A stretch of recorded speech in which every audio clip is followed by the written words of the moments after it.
Halo adik-adik semua, jumpa lagi dengan Pak GS. Kali ini kita akan membahas tema 8, subtema 1, pembelajaran 3, kelas 6, dari halaman 20 sampai dengan 28. Di awal pembelajaran disajikan percakapan melalui telepon antara Alan dan pamannya yang tinggal di Singapura. Kalian baca dengan seksama ya. Selanjutnya ditampilkan peta Asia Tenggara.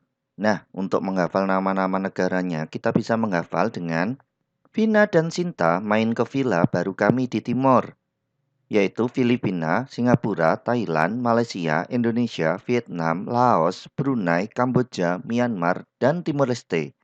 Mudah kan untuk mengingatnya?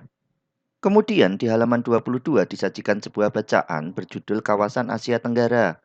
Tapi sebelumnya di halaman 21 kita diminta untuk memperkirakan informasi yang ada dalam bacaan tersebut dan diminta untuk menulis ke dalam bagan berikut.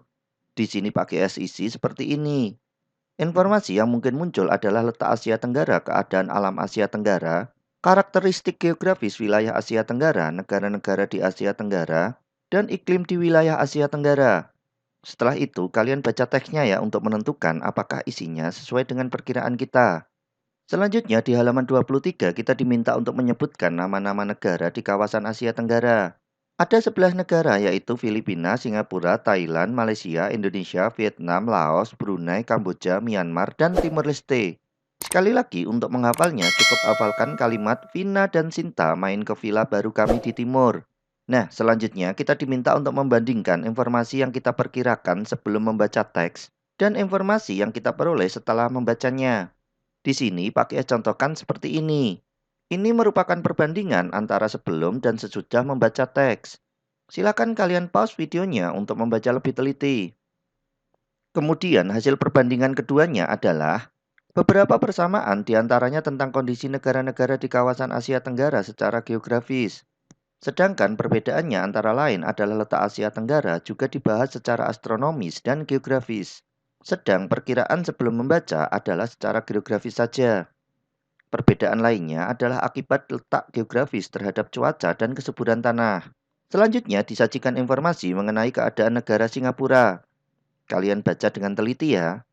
Dan di halaman 25 berdasarkan informasi di atas, kita diminta untuk membuat kartu informasi negara Singapura. Di sini pakai S contohkan seperti ini. Kondisi alam Singapura dan fakta menarik tentang negara Singapura.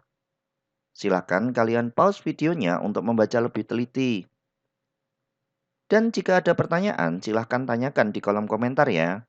Kemudian di halaman 26 disajikan informasi singkat mengenai negara Singapura kembali, yang kemudian kita diminta untuk menjawab beberapa pertanyaan. Satu, tuliskan hal-hal positif yang dapat kita contoh dari negara Singapura.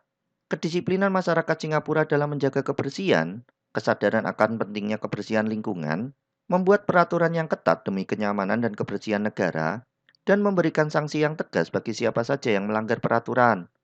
Dua, menurutmu, mungkinkah negara Indonesia menjadi salah satu negara terbersih di dunia seperti Singapura? Mungkin Indonesia bisa menjadi negara terbersih di dunia jika kita sebagai warga negara senantiasa selalu menjaga kebersihan lingkungan kita. Tiga, apa yang harus dilakukan oleh masyarakat dan pemerintah Indonesia untuk mencapai tujuan tersebut? Meningkatkan kesadaran warga, meningkatkan pendidikan warga, membuat aturan yang ketat, menerapkan aturan secara adil, pemerintah harus menyediakan fasilitas umum yang memadai, dan warga Indonesia harus turut serta berperan aktif dalam menjaga fasilitas umum tersebut, serta turut aktif menyukseskan program pemerintah. Empat, menurutmu, apakah kebersihan negara Singapura merupakan hasil kerjasama pemerintah dan warga negaranya? Ya, kebersihan negara Singapura merupakan hasil kerjasama pemerintah dan warga negaranya.